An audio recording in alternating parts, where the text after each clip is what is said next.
Di film ini diceritakan kalau setiap orang memiliki kekuatan unik bawaan sejak lahir yang disebut roh pelindung yang bisa digunakan dalam sebuah pertarungan. Tingkat kekuatan roh pelindung dari masing-masing orang pun bervariasi, tergantung garis keturunan dan bagaimana roh pelindung tersebut dilatih. Ada yang sangat kuat dan ada juga yang lemah, bahkan dikategorikan sebagai roh pelindung yang sama sekali tidak berguna. Dan dunia bagi pengguna kekuatan roh pelindung disebut dunia Doulu. Sekarang kita masuk ke ceritanya. Berkisah tentang seorang pemuda yang sering bermimpi aneh, di mana dalam mimpi itu ia berada di sebuah padang rumput perak dengan diikuti suara wanita yang selalu memanggil-manggil namanya. Pemuda ini bernama Tangsan, anak seorang pandai besi yang hidup di sebuah desa bernama Desa Roh Mulia. Di desa tersebut ia hanya tinggal dengan ayahnya karena sang ibu sudah meninggal saat ia masih kecil. Di sela-sela kerjanya, ia menyempatkan diri untuk mempelajari buku kuno pemberian ayahnya yang mengajarkan berbagai macam jutsu. Salah satunya adalah mata iblis ungu yang memungkinkan penggunanya untuk melihat gerakan secepat apapun.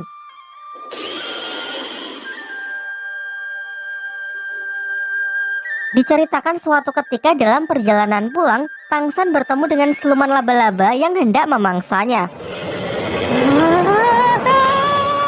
Awalnya Tangsan lari ketakutan hingga ia memutuskan menggunakan kekuatan yang ia pelajari dari buku ayahnya dan berhasil membutakan siluman laba-laba tersebut. Namun sayangnya itu saja masih belum cukup karena penciuman dari siluman laba-laba itu sangatlah tajam. Beruntung seorang pria misterius datang dengan kekuatannya, ia berhasil mengusir siluman itu. Tangsan dibuat sangat terkejut melihat orang tersebut yang bisa mengubah tangannya menjadi cakar serigala. Sampai pria ini memperkenalkan dirinya yang diketahui bernama Suyanto dan menjelaskan bahwa kekuatannya disebut roh pelindung. Ia berasal dari suatu tempat di kota yang disebut Balai Roh Pelindung dan sedang ditugaskan untuk berkeliling mencari para calon murid baru. Kemudian ia menyatakan lumayan terkesan melihat kemampuan bertempur Tangsan yang bahkan belum membangkitkan kekuatan roh pelindungnya, tetapi sudah mampu membutakan mata siluman roh. Sesampainya di rumah, Tangsan menceritakan mengenai kejadian yang baru saja ia alami kepada ayahnya. Tetapi sang ayah terlihat cuek dan sama sekali tidak peduli. Lalu Tangsan juga mengatakan mimpi yang selalu menghantuinya belakangan ini, apakah ini berkaitan dengan ibunya. Tetapi sang ayah tidak menjelaskan apapun. Juga ia selalu merahasiakan cerita di balik kematian ibunya yang membuat Tangsan selalu bertanya-tanya. Di tempat lain, kepala desa menemui Suyanto yang ingin mengadakan semacam tes untuk menguji bakat para anak-anak di desa ini guna perekrutan calon murid baru yang akan dikirim ke Balai Roh Pelindung. Singkat cerita, kepala desa pergi ke rumah Tangsan untuk mengabarkan hal ini dan juga menyuruh Tangsan untuk ikut ambil bagian. Tetapi sayangnya sang ayah mendengar hal tersebut secara tegas melarangnya tanpa memberikan alasan apapun. Kemudian malam harinya ayah Tangsan membakar buku yang telah Tangsan pelajari dan menyuruhnya untuk tidak menceritakan kepada siapapun. Karena diliputi rasa penasaran, besoknya Tangsan pergi ke tempat ujian tes. Tetapi karena menghormati ayahnya, ia tidak ikut serta dan hanya mengintip dari jendela untuk melihat anak-anak lain membangkitkan kekuatan roh pelindungnya. Suyanto yang mengetahuinya menyuruh Tangsan agar mencobanya, karena tidak ada salahnya membangkitkan roh pelindung. Dan akhirnya terungkap dari tangan kanannya bahwa Tansang memiliki roh pelindung jenis tanaman, yakni rumput biru perak. Sayangnya, ia sedikit kecewa karena Suyanto mengatakan tidak ada yang spesial dari jenis ini karena lumrah dimiliki oleh orang-orang biasa. Lanjut ke tes tahap kedua yang dapat menunjukkan tingkat kekuatan dari roh pelindung. Semuanya pun dibuat sangat terkejut karena berbanding terbalik dengan jenis roh pelindungnya yang biasa-biasa saja, karena roh pelindungnya memiliki kekuatan roh penuh yang sangat langka. Di tangan kirinya, Tansang merasa telah membangkitkan kekuatan roh pelindung yang lain. Namun ia memilih untuk menyembunyikannya. Karena keistimewanya inilah, Suyanto memberikan undangan kepada Tangsan untuk bergabung dengan Balai Roh Pelindung. Setibanya di rumah, Tangsan berterus terang kepada ayahnya kalau ia tadi siang mengikuti ujian dan telah berhasil membangkitkan roh pelindung di tangan kanannya, yakni rumput biru perak. Selain itu, di tangan kirinya ia juga telah membangkitkan roh pelindung yang lain. Hal ini membuatnya memiliki roh pelindung ganda. Kemudian sang ayah meminta Tangsan berkonsentrasi untuk mengeluarkan kekuatan itu. Terlihat sebuah palu hitam muncul yang diketahui bernama Huotian. Sang ayah lalu menyuruh putranya tersebut agar menyembunyikan kekuatan tangan kirinya dari siapapun dan menjelaskan bahwa palu itu harus ia gunakan untuk melindungi roh pelindung di tangan kanannya. Singkat cerita, setelah melihat potensi putranya, sang ayah mengizinkan Tangsan untuk menerima undangan itu dengan 2 syarat. Yang pertama, Tangsan di sana hanya boleh belajar tanpa bergabung dengan balai roh pelindung. Dan untuk syarat kedua, Tangsan harus membuat sebuah jarum besi dengan memukul besi berulang kali di titik yang sama.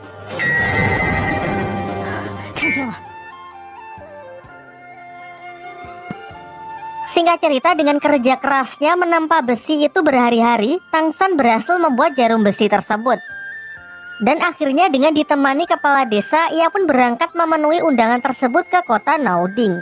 Sebelum berangkat, sang ayah juga menjanjikan kalau Tangsan berhasil menjadi seorang master roh terkuat, ia akan menceritakan mengenai ibunya. Singkat cerita, sampailah ia di Akademi Balai Roh Pelindung. Di depan pintu, ia bertemu dengan Master Xiao, seorang petugas di tempat tersebut. Tangsan lalu menunjukkan kekuatan roh pelindungnya, yaitu rumput biru perak, namun Master Xiao terlihat kurang tertarik. Di sana ia juga bertemu dengan siswa lain yang diketahui anak wali kota di kota tersebut, dan asistennya yang juga menjadi siswa di akademi ini. Sempat terjadi pertikaian di antara mereka karena anak wali kota ini benar-benar sombong. Tangsan lalu menceritakan kalau ia menerima undangan dari Suyanto karena memiliki kekuatan roh penuh yang sangat spesial. Mendengar hal itu, Master Xiao mengejarnya dan mulai menunjukkan ketertarikannya dengan Tangsan. Ia kemudian menyuruh Tangsan untuk menunjukkan tangan kirinya karena berdasarkan penelitiannya ia berteori kalau pemilik jenis roh pelindung rumput biru perak memiliki roh pelindung ganda. Tetapi Tangsan langsung menyangkalnya dengan mengatakan kalau ia hanya memiliki 1 jenis roh pelindung. Kemudian Master Xiao berbaik hati mengantar Tangsan menuju asramanya. Di perjalanan, ia menceritakan bahwa diharuskan bagi siswa baru untuk membunuh kelinci demi melatih keberanian membunuh. Karena untuk menjadi seorang master roh nantinya akan membunuh roh siluman demi mendapatkan cincin roh yang berguna meningkatkan kekuatannya. Tetapi Tangsan yang tidak setuju dengan hal itu pergi untuk membebaskan kelinci-kelinci itu. Menurutnya membunuh tanpa alasan yang jelas adalah bentuk penyiksaan. Kekuatan sejati bukan untuk membunuh, melainkan untuk melindungi. Ia menentang anak wali kota yang membuat hubungan mereka semakin memanas.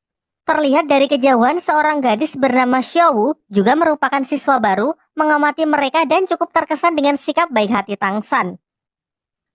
Setibanya di asrama, Tangsan bertemu dengan siswa baru yang bernama Waseng yang memiliki kekuatan roh pelindung harimau.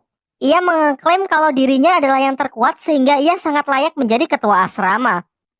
Tak lama setelah itu, Xiaowu datang dan mengatakan bahwa ia juga akan tinggal di asrama tersebut dan akan tidur di sebelah Tangsan. Namun selaku ketua asrama, Waseng menolak hal itu. Sampai akhirnya Xiaowu menantangnya bertarung untuk memutuskan siapa yang akan menjadi ketua. Semuanya pun dibuat sangat tercengang karena bahkan tanpa kekuatan roh pelindungnya, Xiaowu bisa menang telak.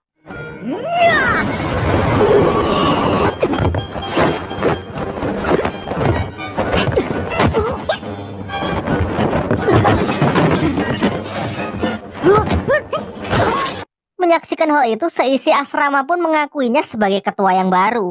Tak lama setelah itu, petugas dari asrama wanita datang untuk membawa Xiaowu karena ternyata ia salah menempatkan Xiaowu yang harusnya berada di asrama wanita. Singkat cerita, Tangsan pergi menemui seorang pandai besi di dekat sana untuk melamar pekerjaan mengingat finansialnya yang kurang baik. Di sini Tangsan langsung menunjukkan kemampuan menempa besinya yang nampak sangat profesional sehingga ia pun diterima untuk bekerja di tempat tersebut. Malam harinya sepulang kerja, Tangsan kembali ke asrama untuk beristirahat. Namun tiba-tiba Xiaowu yang menyelinap datang dan tidur di sebelahnya. Tangsan yang terlihat kelelahan karena sudah bekerja seharian mengabaikan hal tersebut dan hanya menganggapnya sebagai mimpi belaka. Baru di pagi harinya semuanya pun dibuat sangat heboh karena hal itu ternyata benar-benar nyata. Sementara itu anak wali kota yang masih penasaran dengan Xiaowu pergi menemuinya untuk mengajak makan bersama. Namun Xiaowu menolak ajakan tersebut dan memilih untuk pergi bersama Tangsan. Hal ini membuat si anak wali kota tersinggung dan mulai menaruh kebencian kepada Tangsan. Setelah jam makan siang, kelas pertama pun dimulai. Anak wali kota yang angkuh menantang Tangsan untuk sparring sekaligus melampiaskan amarahnya sebelumnya.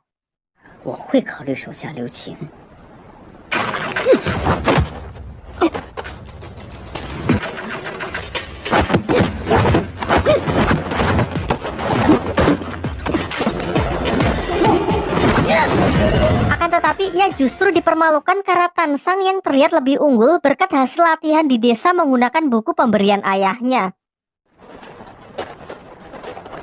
就像是把自己的不拆开一样。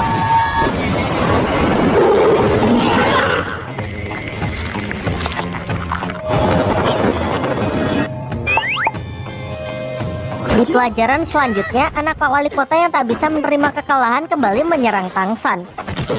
Namun hasilnya pun tetap sama saja. Kali ini Xiaowu juga membantu untuk memberi pelajaran anak sombong tersebut. Sang guru lantas memisahkan mereka dan menghukum Tangsan dan juga Xiaowu untuk menyapu halaman di depan. Dan lagi-lagi bersama asistennya anak wali kota berbuat usil mengerjai mereka dengan memasang jebakan petasan. Sayangnya anak si wali kota harus menelan kekalahannya untuk kesekian kali karena dengan mata ungu milik Tangsan ia dapat melihat jebakan itu dan membalikan situasi yang diharapkan.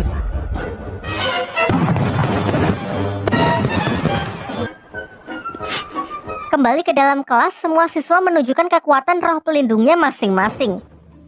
Tangsan juga memperlihatkan roh pelindungnya yang berupa rumput biru perak yang kemudian meminta sang guru untuk melatihnya agar bisa digunakan dalam pertempuran. Namun sang guru malah mengatakan kalau roh pelindung rumput adalah roh pelindung terlemah yang sama sekali tidak berguna dalam pertempuran. Lantas ia pun menyarankan Tangsan untuk menjadi master teori saja untuk menjadi seorang guru. Merasa tak puas dengan jawaban itu, Tangsan pergi menemui Master Xiao untuk meminta pendapatnya.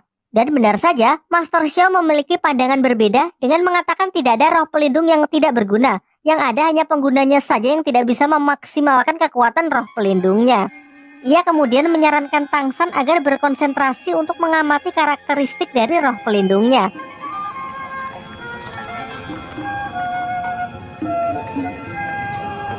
Singkatnya, dengan bantuan Xiaowu yang tanpa ia sengaja, Tangsan berhasil memahami karakteristik yang dimaksud. Lantas ia pun segera mengabarkan apa yang telah ia temukan ke Master Xiao. Setelah itu, Master Xiao membimbing Tangsan untuk mengeluarkan perwujudan dari roh pelindung rumputnya, juga menyarankan agar menjadi Master Roh tipe pengontrol. Hal ini karena roh pelindung milik Tangsan berupa benda hidup yang sangat fleksibel. Ternyata saran dari Master Xiao cukup berguna. Tangsan pun berhasil mengembangkan rumput kecilnya menjadi sebuah tali akar pohon meskipun ia belum bisa mengontrolnya sama sekali.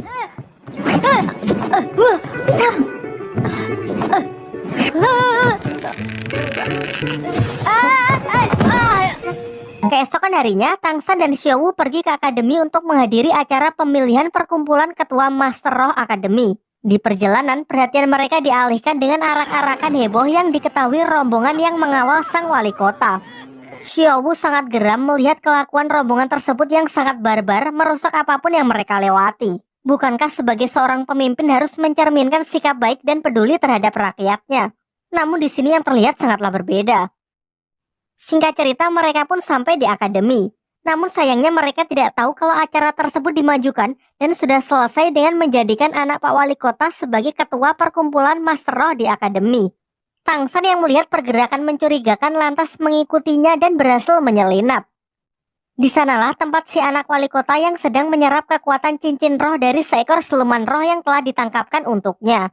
Memang di dunia dahulu diharuskan bagi setiap Master Roh untuk mendapatkan cincin roh guna menaikkan levelnya. Cincin roh sendiri didapat dari hasil membunuh seekor siluman roh. Meskipun anak wali kota itu bisa dikatakan curang karena ia tidak berburu siluman roh sendiri.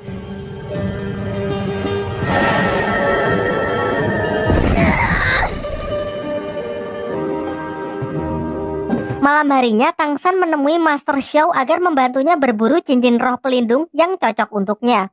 Singkatnya, Master Xiao bersedia untuk membantu. Ia kemudian mengeluarkan roh pelindungnya yang ia panggil Lao Shipao yang berwujud anjing berhidung babi untuk ditukarkan dengan tiket masuk hutan berburu. Diketahui bahwa hutan berburu merupakan tempat tinggal dari banyak siluman roh. Di perjalanan, Master Xiao mengatakan kalau transaksi ini hanyalah sebuah trik, karena roh pelindungnya pasti akan kembali tak peduli dimanapun ia ditinggalkan. Singkat ceritanya lagi, mereka pun diperbolehkan masuk setelah menunjukkan tiket mereka kepada para petugas yang berjaga di depan gerbang. Terlihat juga Tangsan membawa gerobak berisi banyak lobak yang Master Xiao katakan akan berguna di dalam hutan. Di waktu yang bersamaan, anak wali kota datang ke asrama untuk mencari Tangsan berniat menantangnya. Namun Tangsan tidak ada di sana. Dan ia mendapatkan informasi kalau Tangshan sedang berada di hutan berburu untuk mencari siluman roh. Bersama asistennya ia pun bergegas menyusulnya. Kembali ke hutan berburu, saat sedang beristirahat, mereka sudah disambut oleh serangan siluman roh yang berwujud serigala hitam. Master Xiao lalu membunuhnya dan menjelaskan bahwa warna dari setiap cincin roh menunjukkan usia dari siluman roh tersebut, di mana umur puluhan tahun berwarna putih, ratusan tahun berwarna kuning, ribuan tahun berwarna ungu, puluhan ribu tahun berwarna hitam, dan ratusan ribu tahun berwarna merah. Semakin tua usia siluman roh, maka semakin kuat pula kekuatan dari roh cincin pelindungnya.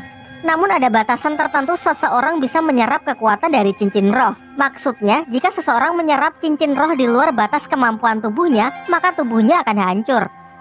Sementara itu, anak wali kota beserta rombongannya juga sudah sampai di hutan berburu menggunakan tanda bangsawannya yang membuat ia bisa masuk keluar sesuka hatinya. Kembali ke hutan berburu, saat sedang beristirahat, mereka dikejutkan dengan kemunculan Xiao Wu yang sedari awal bersembunyi di gerobak Tangshan. Di tengah obrolan mereka, serigala hitam yang sebelumnya dikalahkan kembali datang dengan jumlah yang cukup banyak untuk menyerang mereka.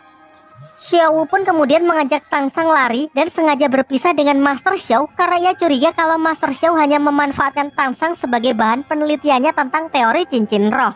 Sementara itu, anak wali kota beserta rombongannya juga sudah sampai di hutan berburu. Di sana ia pun berhasil menemukan Tangshan dan Xiao Wu yang sudah terpisah dari Master Xiao. Si anak wali kota yang sangat membenci Tangshan karena selalu mempermalukannya di depan umum, mengancam akan membunuhnya. Namun ia memberinya pilihan.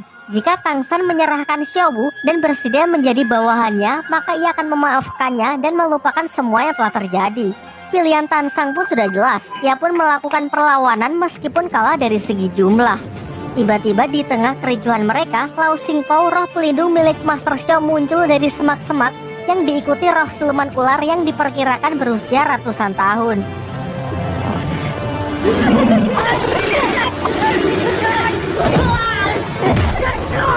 Ternyata ini semua adalah rencana dari Master Xiao yang sudah menyadari kedatangan anak wali kota. Sengaja memancing siluman roh ular untuk keluar, mengalihkan perhatian mereka. Karena merasa takut, anak wali kota pun bersama pasukannya terpaksa mundur dari amukan roh siluman ular tersebut. Siluman ular itu kemudian mengamuk, mengejar Tangshan dan melukai Master Xiao, sampai akhirnya ketiganya pun bekerja sama untuk melumpuhkan siluman tersebut.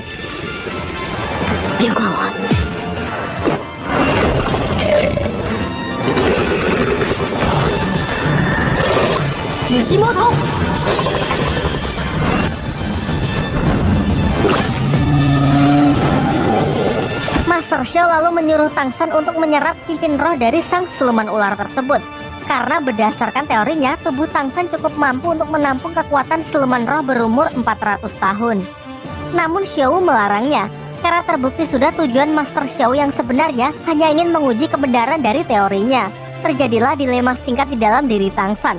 Xiao yang melarang, khawatir kalau teori tersebut salah, maka tubuh Tangshan akan langsung hancur.